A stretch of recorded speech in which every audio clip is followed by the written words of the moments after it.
If you want to feel more empowered and confident and sure of the decisions that you make about your life and where you're going, then there's one thing that you may not have considered yet as a woman, and that's that you are a feminine energied creature. Do you remember the story of the ugly duckling?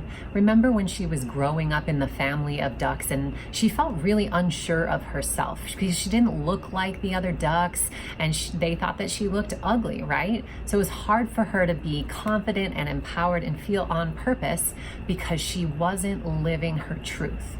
But then she realized she was a swan. And when she joined her swan family, it was the chance for her to really shine and live into her beauty and her truth.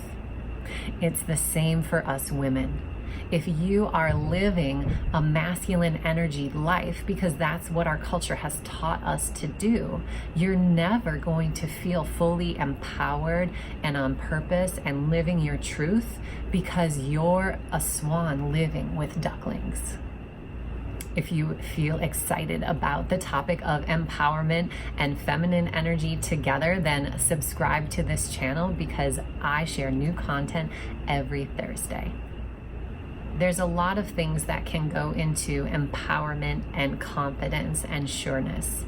But let's focus on one big one right now. It's so big that it often gets overlooked. You are a feminine-bodied creature. You have both masculine energy and feminine energy inside of you, but you're predominantly feminine. So if you are living your life from masculine most of the time, then you are out of alignment with who you are, and you will never feel fully empowered in that place. Not only that, you're actually using a lot of your energy to be out here. And so you're more likely going to be depleting yourself, wearing yourself down slowly over time until you end up feeling burned out. Maybe you get sick in your body, or you just get like depressed about life.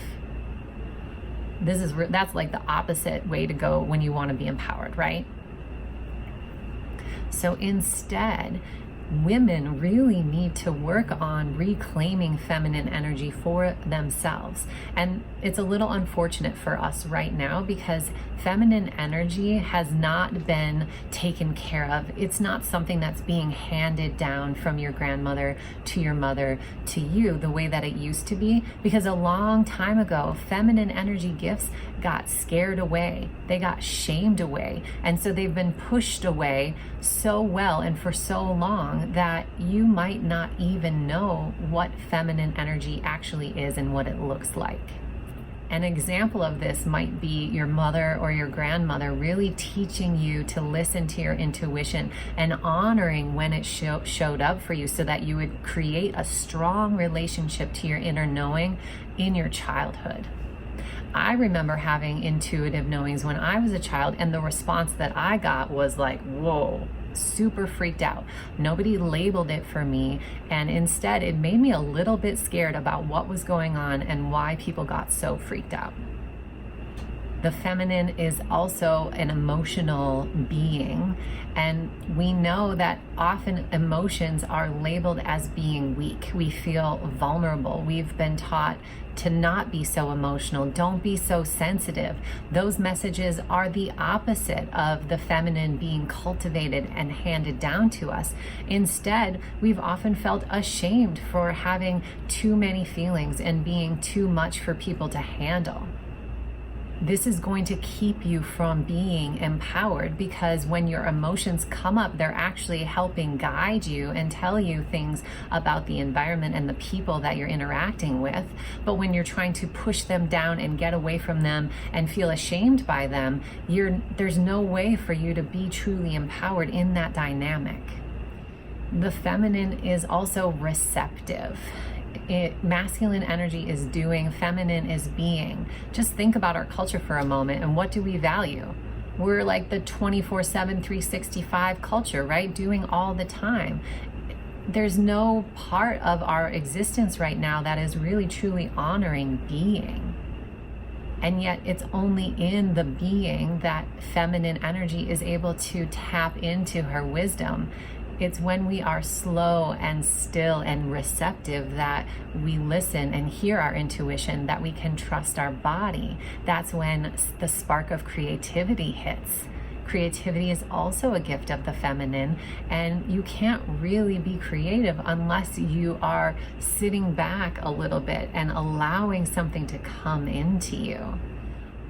Often we are taught to not listen to our inner knowing, and one of the best ways that it is kept from us is the question, why? Well, why? Why do you feel that way? And why do you think that about that person? Why don't you want to take that job?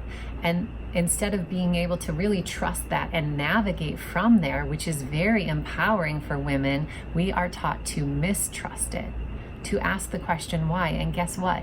Your intuition, your emotions, your intuitive sense doesn't have an answer to why, because it's not a rational knowing. So if you truly want to be empowered as a woman, then you definitely need to work on reclaiming the gifts of the feminine. And the first step is to know what they are. So I hope this video has been helpful for you, because most of us don't take the time to study masculine and feminine energy, and yet it's exactly what's needed for you to be the swan instead of the ugly duckling.